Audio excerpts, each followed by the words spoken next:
Entenderán ustedes que la información no es completa y la deberemos verificar y completar los primeros días de nuestra gestión, pero me parece que esto es importante. Y al final presentarles al equipo de trabajo con el cual empezaremos a, direccionar los retos que nos habíamos planteado en campaña para cumplir un solo propósito. Este es mejorar la calidad de vida de quiteños y quiteñas y lo que hemos planteado, que Quito renazca, que es un esfuerzo colectivo.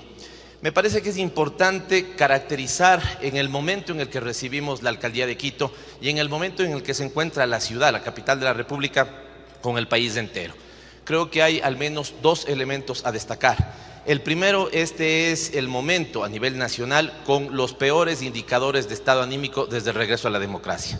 La gente cree que la situación está mal, la gente no tiene expectativa de que las cosas en el futuro mejoren y por lo tanto se ha constituido en el peor momento donde el estado de ánimo está muy decaído, estamos caracterizados por pesimismo y no hay expectativas de mejora en los próximos meses, en los próximos años. Esto es muy importante cuando uno asume una administración, porque entonces el ánimo de la sociedad está, del lado negativo, no del lado positivo, y supone para nosotros un gran reto incluso de comunicación y de elevar el estado anímico. El segundo elemento, me parece que también es fundamental tenerlo en mente, es que atravesamos una profunda crisis que se lo puede ver en todas las dimensiones. En la social hay al menos tres elementos que marcan lo que acompaña ese pesimismo de los ecuatorianos, las ecuatorianas y evidentemente de quiteños y quiteñas. Tenemos los peores indicadores de seguridad, tenemos dos de las ciudades del país en las listas de las ciudades más peligrosas a nivel mundial y vuelve a haber esta percepción de que la inseguridad le ha ganado terreno a la protección de la vida. Recuerden ustedes, el nacimiento de los estados se da fundamentalmente por la protección de la vida, la garantía de la seguridad, y es esto lo que justamente está en cuestionamiento el día de hoy. El segundo elemento es el tema del desempleo. Quito tiene la tasa más alta, al menos el doble de la tasa de desempleo nacional, y esto es una verdadera preocupación. Y por lo tanto esto se asocia con un tercer elemento, los peores indicadores nuevamente de pobreza y extrema pobreza. Si, por ejemplo, en el año 2017 llegamos a tener la extrema pobreza en un dígito, hemos vuelto a tener la extrema pobreza en 2 dígitos. Por lo tanto, habla de que en términos de la crisis, la social es la principal expresión de esa profunda crisis que está viviendo el Ecuador. Inseguridad, desempleo y pobreza. Pero también esto sucede en el ámbito político. Ustedes conocen, nosotros tomaremos posesión del cargo el día 14. Evidentemente quiero además hacer una invitación para los 2 actos que para nosotros serán importantes. El primero, el del día domingo 14, donde haremos la posesión oficial, la posesión más formal si ustedes quieren, pero para nosotros el acto más importante será el próximo sábado, el sábado 20, cuando nos reunamos con la ciudadanía en un abrazo mucho más grande. Las restricciones protocolarias, lastimosamente, del día sábado, al ser en el Teatro Sucre, impide que podamos darnos un abrazo con todas las personas que acompañaron el propósito de que Quito renazca, pero el sábado siguiente tendremos esta fiesta más bien de características más amplias, más democráticas, más populares, e incluso si ustedes quieren, que son 2 momentos centrales. Mientras eso sucede, el país atraviesa una severa crisis política también. Es la primera vez que se está ejecutando la Constitución, al menos en el planteamiento de un juicio político para el presidente de la República, y esto evidentemente marca una condición distinta a las alcaldías, a las prefecturas, a las juntas parroquiales que llegamos en este momento. Por lo tanto, a la crisis social se suma la crisis política. Pero no podemos dejar de lado también la crisis económica.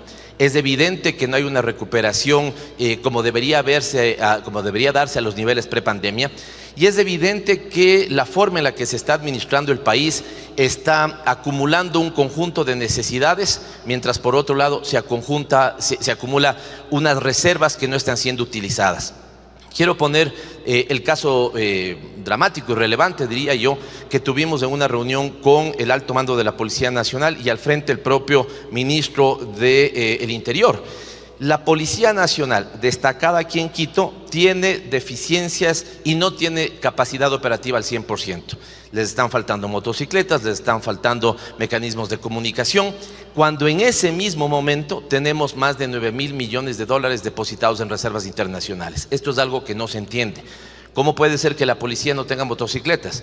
¿Cómo puede ser que las UPCs estén absolutamente destrozadas, algunas de ellas, y al mismo tiempo estemos acumulando una de las reservas monetarias más altas y más grandes? Estas son cosas que de alguna u otra manera no se puede entender y que hacen parte de esa crisis económica.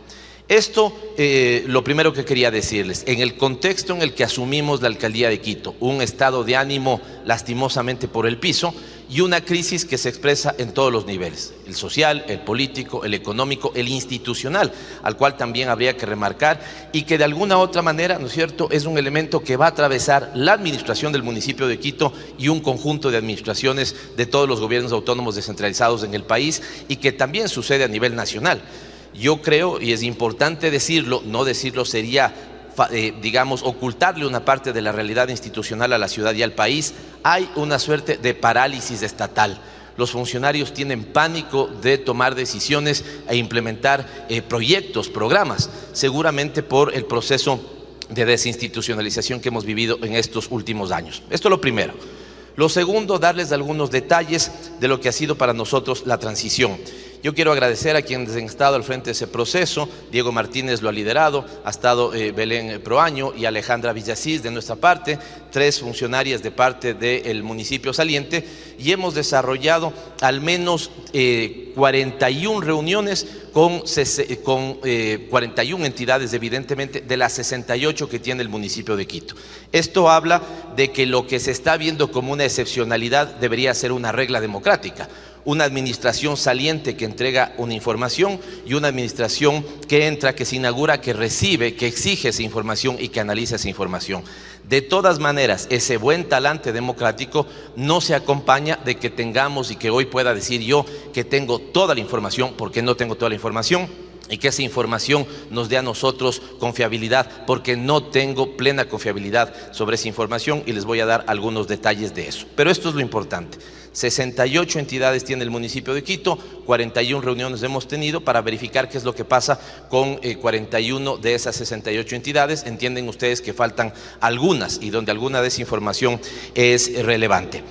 Quiero que tengan en mente el tipo de municipio que tenemos. Tenemos un municipio donde hay 14 secretarías, hay 12 empresas públicas, hay 9 administraciones zonales, hay 3 agencias de control, hay 2 cuerpos de personal especializado, hay 3 institutos, hay 4 fundaciones y corporaciones, y en lo que tiene que ver con la prestación de servicios, hay 3 unidades de salud, una de bienestar animal y 35 unidades educativas. Esto es lo que tenemos, es decir, un municipio que tiene una amplia cantidad, ¿sí?, un gran número de entidades adscritas, donde se concentra además más del 80% del personal. Tenemos 22.000 funcionarios en todo el municipio de Quito. De esos 22.000 funcionarios, como había dicho, un poco más del 80% está en las entidades adscritas al municipio y que son autónomas además. Estamos hablando del patronato, estamos hablando de las empresas, estamos hablando de las unidades educativas, estamos hablando de los centros de salud, ¿sí? Algo cercano a las 3.800 funcionarios son los que tiene de planta el municipio de Quito. Esto lo digo porque siempre es una pregunta y me parece que es fundamental que los medios de comunicación y la ciudadanía tengan esos datos sobre la mesa. Hablamos de un aparato burocrático que tiene una gran cantidad de funcionarios, 22.000 en total, pero hablamos al mismo tiempo de un municipio que entrega una gran cantidad de servicio.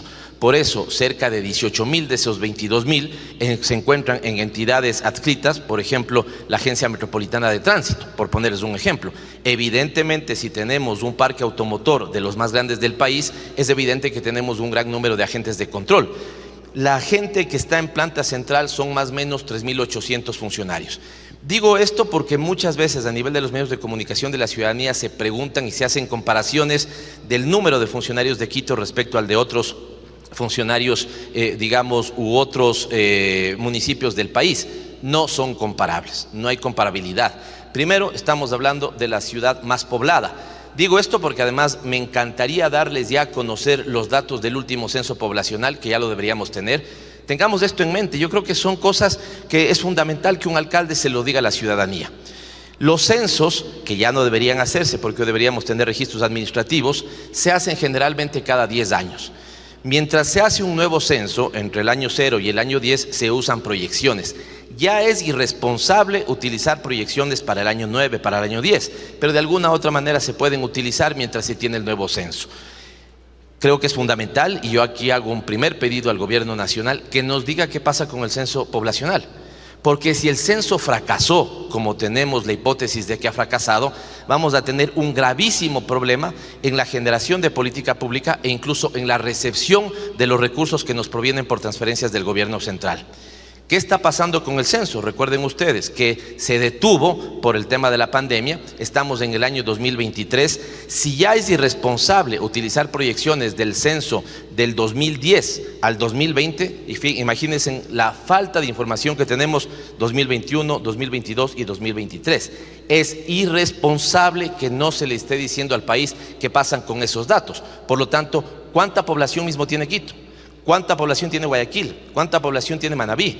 ¿Cuánta población tiene, qué sé yo, algunas otras ciudades y algunas otras provincias?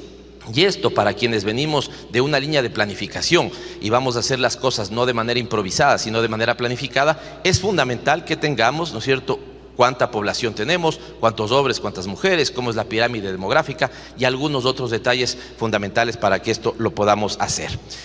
En términos ya presupuestarios, el municipio de Quito tiene para este año al menos 1.480 millones de dólares. Estos 1.480, 962 millones están en la administración central y 518 millones están en las entidades autónomas. Este también es un dato muy importante que ustedes lo puedan tener, ¿sí? Cuando yo digo cerca de 1.500 millones de dólares, estamos sumando lo que tienen las empresas, las entidades autónomas, más lo que tiene el municipio de Quito. Al 30 de abril, de los 962 millones de dólares de planta central para este año, solamente se nos está dejando disponibles 375 millones de dólares y a esa información debería restarle compromisos que no nos han dicho cuáles son. He visto, no recuerdo exactamente el medio de comunicación, pero estos días he visto el gran apuro de un conjunto de contratos de última hora, ¿sí? Si estaban planificados y se los hicieron, estoy de acuerdo. Si no estaban planificados y lo que han querido con eso es disminuir la falta de ejecución presupuestaria, seremos con el Consejo Metropolitano de Quito severos en la fiscalización del caso. Se han acelerado algunos procesos contractuales que evidentemente restan las posibilidades que tenemos nosotros como nueva administración de manejo de recurso corriente y de recurso de inversión. En el ámbito, insisto, de la planta central, de los 962 millones que debíamos tener para este año, están quedando 375 millones de dólares. Y esos 375 millones de dólares debemos verificar cuánto hay que restarle de los anticipos, de los compromisos, de lo que ya está para ser devengado. Por lo tanto, evidentemente vamos a tener unos recursos menores. No tenemos detalle de esos rubros, no tenemos detalle de esos contratos, no tenemos detalle de cuánto de los 375 millones de dólares que están disponibles están comprometidos ya. Quiero ser gráfico en esto. Si una administración recibe $1 millón, pero está contratado $500,000 de un pago que se tiene que hacer en 2 meses, no tengo $1 millón, solo tengo 500,000. Por lo tanto, esta información al día de hoy no es una información de la cual yo les pueda dar fe, certeza, ¿no es cierto?, y claridad. Por lo tanto, tendremos, como ya voy a anunciar, semanalmente un espacio de comunicación en el cual estos detalles se irán, afinando. En términos de inversión, el alcalde saliente nos había dicho en nuestra primera reunión que quedaban cerca de 600 millones de dólares en caja. Con los contratos que se han hecho, con la información que hemos ido revisando, estamos hablando de que no vemos más de 200 millones de dólares para poder hacer obra en estos meses que quedan. Este es un elemento muy importante que ustedes lo tengan en mente, porque buena parte de nuestras propuestas de campaña, que las empezaremos a hacer desde el día 1, tendrán más velocidad de ejecución en el año 2. Yo creo que esto es importante. Recuerden ustedes, los ejercicios presupuestarios empiezan en enero, terminan en diciembre, nosotros estamos asumiendo el 14 de mayo, por lo tanto hay un presupuesto que está extendido, hay un presupuesto que está comprometido y que restringe mucho nuestras capacidades de que en este año vayamos con toda la fuerza y todo el ímpetu que queremos para cumplir las ofertas que hicimos en campaña. Nuestro año central será el año 2 y el año 3, donde ya un presupuesto elaborado por nosotros para cumplir las prioridades que demandan los quiteños y quiteñas lo tendremos efectivamente el próximo año. En términos de deudas que el gobierno central tiene con la municipalidad, podemos sumar, hay que verificar el detalle, pero en nuestra información estamos hablando cerca de 300 millones de dólares. Recordemos que hay transferencias que se las hacen permanentemente y estas transferencias deben ser hechas de manera puntual, si no el gobierno va acumulando deudas no solamente con Quito, sino con los 221 cantones del país. Y para Quito en lo particular tenemos cerca de 140 millones de dólares, que son un ofrecimiento que se lo ha hecho en los 2 últimos años para cumplir los compromisos del metro de parte del gobierno central, que hasta este momento no llegan. Por lo tanto, de las primeras reuniones que tendré yo con el gobierno nacional será para tener las cuentas claras y saber cuánto efectivamente le adeuda el gobierno nacional a la municipalidad. La información que tenemos hasta este momento nos habla de una deuda que podría llegar a los 300 millones de dólares. Finalmente les diría que faltó entregarse alguna información detallada sobre lo que les decía, contratos que están en ejecución, la fecha de ejecución de sus contratos y los montos que vamos a tener que devengar. Creo que es emblemático, por ejemplo, lo que pasó o lo que pasa en la EMOP. En la EMOP tenemos cerca de 200 millones de dólares para hacer ejecución de obras que son importantes. Ustedes han visto lo que ha señalado la prensa, que será materia de fiscalización evidentemente, si están o no están concentrados esos contratos de repavimentación en unas pocas empresas. A mí no me va a interesar llorar sobre la leche derramada. Haremos el diagnóstico, les daremos a ustedes la información, pero nos dedicaremos a trabajar. Pero no hemos visto una claridad de respuesta de las entidades autónomas frente a la rectoría que debe ejercer el municipio. Y con esto ya me voy pasando al segundo campo de información que quería compartir con ustedes, que es la presentación de nuestro equipo de trabajo. ¿Sí? ¿Por qué? Y empiezo a detallar los nombres de quienes nos acompañarán en la, en la administración. Pero esto es muy importante.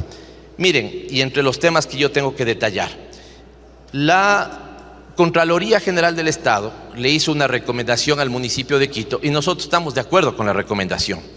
Lo que no estamos de acuerdo es que de la recomendación que se hizo hace más de un año, casi 2 años ya, se haya tomado todo ese tiempo el municipio para dejar estructurado un nuevo orgánico funcional del municipio, ¿sí?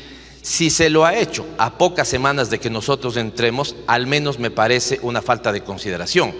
Debo dejar dicho que yo le planteé al alcalde Guarderas que juntos vayamos a la Contraloría General del Estado, le digamos que el ejercicio está cumplido, pero que evidentemente nosotros debemos revisar el contenido de ese ejercicio para saber si se adapta a lo que los quiteños votaron en urnas. Esto rebasa a lo que la técnica diga. Detrás está el mandato de los quiteños. Voy a poner un ejemplo. Si yo comprometí, como lo he hecho, una regularización masiva de barrios, no tiene sentido que le quiten peso y que casi desaparezca la unidad regulato barrio. No sé si es claro lo que quiero decir. Si nosotros vamos a tener un tema de prioridad en la seguridad, no podemos debilitar institucionalmente el área de seguridad. Entonces, lo que los quiteños y quiteñas votaron en urnas, que se convierte para mí, para nuestro equipo de trabajo, en un mandato, tiene que tener la expresión institucional debida. Por lo tanto, no puedo debilitar entidades que serán claves de nuestra gestión e incluso podré cerrar algunas que pasan o pueden pasar por un proceso de optimización. Pero no cabe que quien sale le deje armada la estructura a quien entra. Por lo tanto, y este es un anuncio que también se los hago a medios de comunicación y a la ciudadanía, de las primeras decisiones será suspender la aplicación de ese nuevo estatuto orgánico mientras nosotros podamos verificar que ese estatuto orgánico, ¿no es cierto?, puede ser mejorado. Les doy un ejemplo.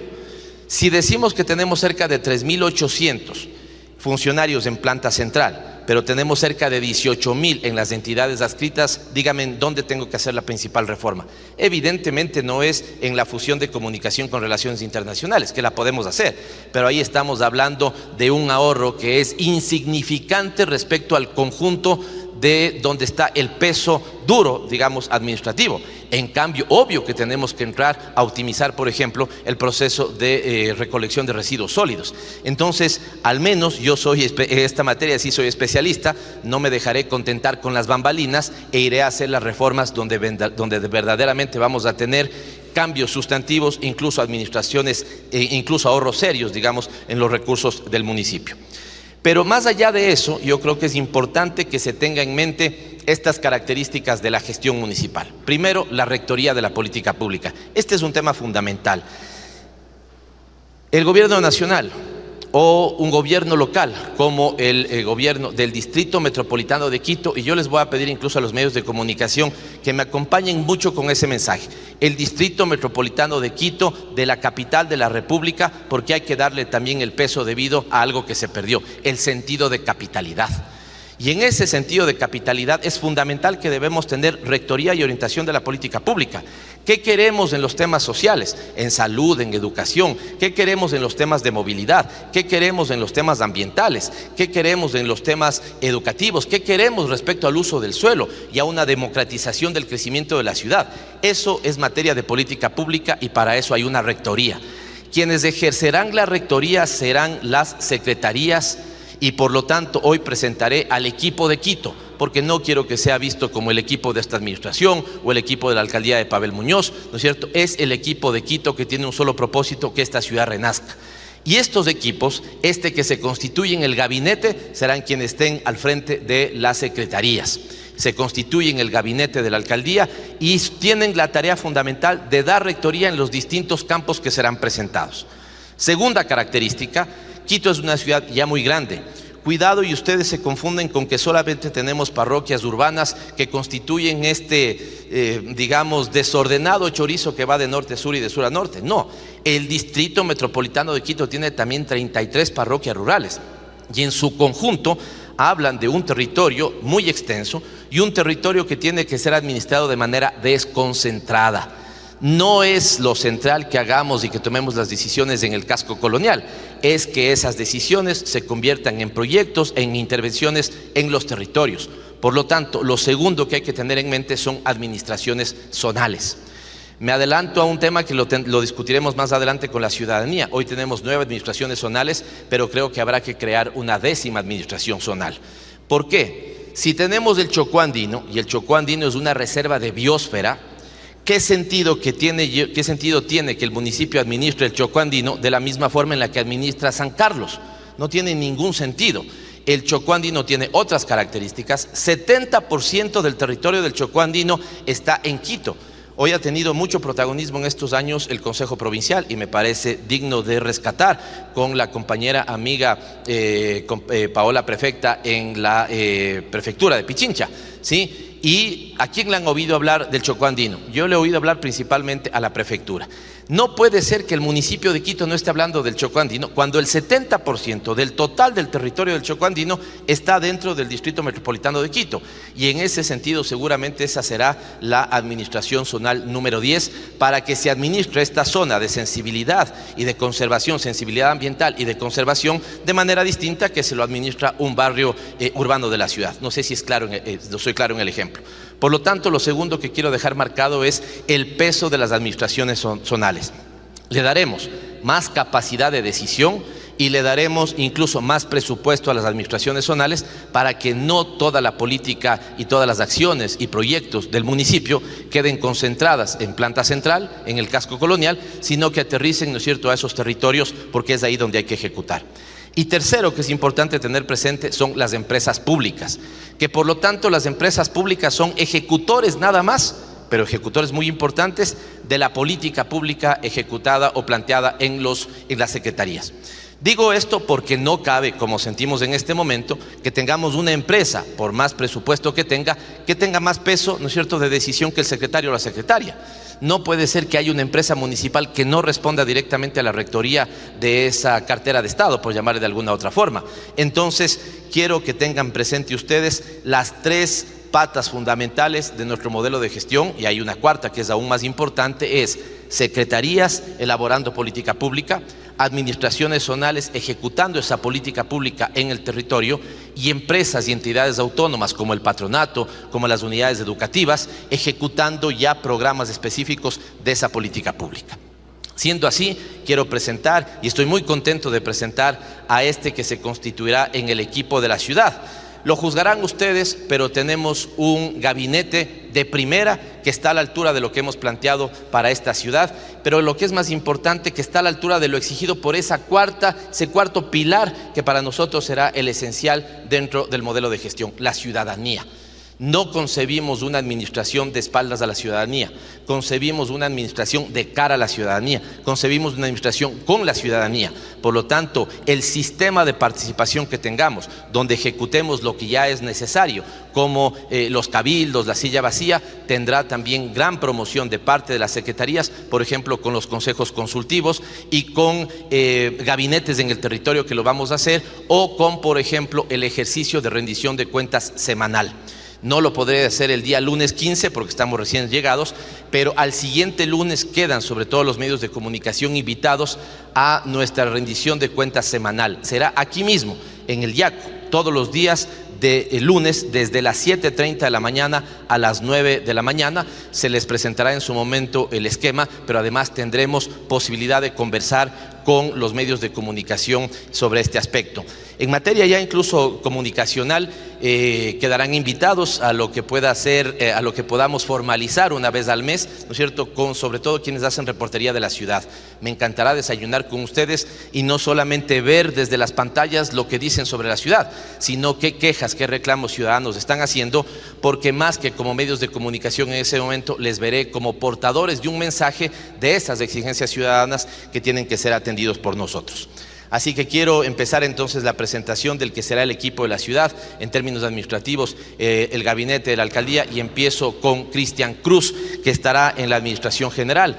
Cristian Cruz es especialista en el sector financiero bancario, sus estudios son en el ámbito de las finanzas y la economía, y fue superintendente de bancos, lo conocen seguramente por eso. También fue exintendente general de la Superintendencia de Economía Popular y Solidaria. Bienvenido, Cristian.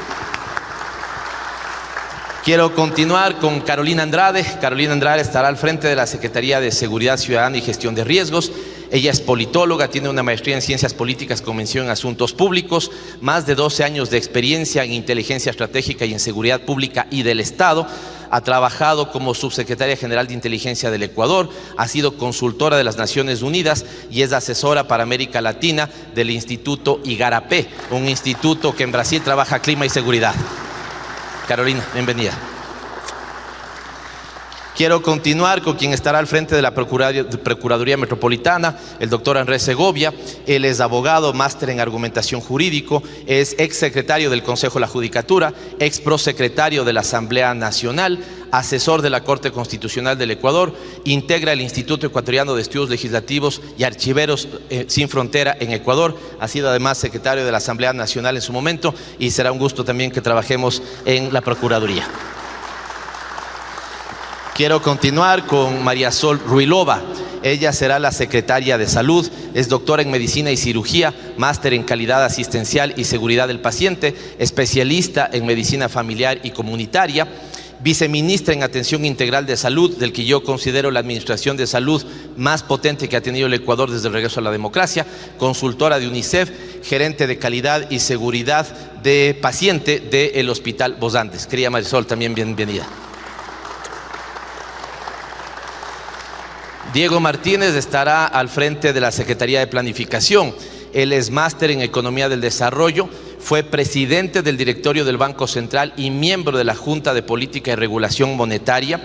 Fue también gerente del Banco Central del Ecuador, fue ministro coordinador de Política Económica, fue subsecretario, es decir, viceministro de Planificación de Inversiones, y también ocupó un cargo de viceministro en la Secretaría Nacional de Educación, Ciencia y Tecnología. Un gusto, amigo y compañero. María Belén Proaño estará en la Secretaría de Inclusión Social. Ella es máster en Economía y es bachelor en Finanzas, consultora en proyectos de fortalecimiento de información estadística oficial, asesora en desarrollo sostenible, economía y política fiscal, especialista en sistemas de seguimiento, monitoreo de políticas públicas, agendas nacionales e internacionales de desarrollo. Y en el ámbito de la economía, ustedes saben, hay quienes vienen de las finanzas, hay quienes vienen de otras áreas, pero con María Belén vamos a poder trabajar desde la economía los temas de desarrollo y atención de protección social, que será tan importante. Bienvenida, María Belén. Quiero continuar con José Morales. Él estará al frente de la Secretaría de Territorio, Hábitat y Vivienda. Es arquitecto y máster en docencia universitaria e investigación educativa. Lideró el equipo del Ecuador que participó en el proceso de construcción y redacción de la nueva agenda urbana. Recuerden ustedes, esto es muy importante, Quito se convirtió en el referente mundial de la agenda para las ciudades. Hábitat 3, que fue hecho aquí, tuvo dentro de ese equipo de concepción de Hábitat 3 a José Morales. Ha venido trabajando en la cooperación alemana GIZ en temas de desarrollo de la agenda justamente de Hábitat que se desarrolló en Ecuador, y que nosotros fuimos la única candidatura, y hoy somos una administración comprometida con dos grandes acuerdos de los que el Ecuador es parte. Nuestra propuesta de desarrollo tiene un énfasis particular de cómo vamos a cumplir la meta de los objetivos de desarrollo sostenible al 2030, estará a cargo sobre todo de las áreas más sociales, pero también a cargo de territorio y hábitat el cumplimiento de la agenda al 2036. Cuando en 2016 se hizo aquí Hábitat 3 en Quito, se generaron compromisos de 20 años y esos los vamos a hacer. Y también José lideró el equipo técnico que redactó el proyecto de la Ley de Uso y Gestión de Suelo, que hoy es tan importante. Bienvenido, José. Quiero continuar con María Isabel Salvador. Ella será secretaria de Educación. Ella hizo sus estudios en educación, estudios en liderazgo, mujeres y política pública, y un programa de aprendizaje y comprensión en la Universidad de Harvard. Es ex gerente de proyectos educativos para América Latina de Get Abstract, es ex asesora del Ministerio de Educación, ex gerente del departamento de docentes de Santillana, además una, connotada deportista en este momento. Así que muchísimas gracias, Isabel, por estar también en este equipo. Muchísimas gracias a ti. Santiago Sandoval estará acompañándonos en la Secretaría de Ambiente. Él es en máster en Economía Ecológica. Sus estudios de posgrado los hizo en la Universidad de Barcelona. Ha trabajado en temas de investigaciones socioecológicas y de sostenibilidad, y ha sido asesor en varias entidades públicas en temas ambientales, de planificación y desarrollo. Santiago, bienvenido. Alexandra Álava estará con nosotros en la Secretaría de Tecnologías de la Información y Comunicación, un campo muy importante, a ratos poco desarrollado, pero fundamental. Es ingeniera electrónica con 28 años de experiencia en tecnologías de información y comunicación, formación gerencial en un programa de Siemens, en el cual estuvo mucho tiempo como ex gerente regional en ingeniería de Siemens en la región andina, ex gerente general de Siemens Comunicaciones en Ecuador, y ex ministra de Telecomunicaciones y de la Sociedad de la Información. Un gusto también, Alexandra, estés en el equipo de trabajo. Santiago Aguilar estará con nosotros en la Secretaría de Comunicación. Él es doctor en literatura hispanoamericana, es máster en comunicación y opinión pública, es director de Radio La Calle, ha sido director de Radio La Calle y docente de la gloriosa Universidad Central del Ecuador. Santiago, bienvenido. No puede estar aquí presente, ella está en este momento en Estados Unidos cumpliendo compromisos académicos, pero al frente de la Secretaría de Cultura estará Valeria Coronel. Valeria es doctora en historia, pero ha sido fundamentalmente asesora en términos de patrimonio, derechos culturales en el Ministerio de Cultura, viene trabajando en el ámbito cultural, miembro del Consorcio Interuniversitario de Patrimonio Documental, y es profesora de Flaxo, Ecuador, pero sobre todo ha sido profesora invitada en universidades de Estados Unidos, de Latinoamérica y Europa. Así que quiero que le demos un aplauso a la distancia a Valeria Coronel. Alex Pérez nos acompañará en la Secretaría de Movilidad. Él es doctor en Ingeniería Civil con especialización en transporte, es ingeniero geógrafo y de medio ambiente de formación, ex viceministro de Gestión del Transporte, ex subsecretario de Transporte Terrestre, especialista en transporte para la Comunidad Andina, estuvo trabajando para justamente este organismo, la Comunidad Andina, y acaba de terminar algunos temas de asesoría en banca multilateral, así que muchísimas gracias. Gracias, Alex. Sigo con Paulina Procel, ella es secretaria de Desarrollo Productivo y Competitividad, economista y máster en Hacienda Pública y Administración Financiera, ha sido asesora de la Subgerencia General del Banco Central, así como de la Junta de Política, Regulación Monetaria y Financiera. Así que, Paulina, muchas gracias, bienvenida. Y estoy muy contento y orgulloso de presentar también como parte de este equipo de trabajo a mi amiga, mi compañera, con quienes hemos hecho ya tareas de gobierno, Karina Vance. Ella estará al frente de la Secretaría.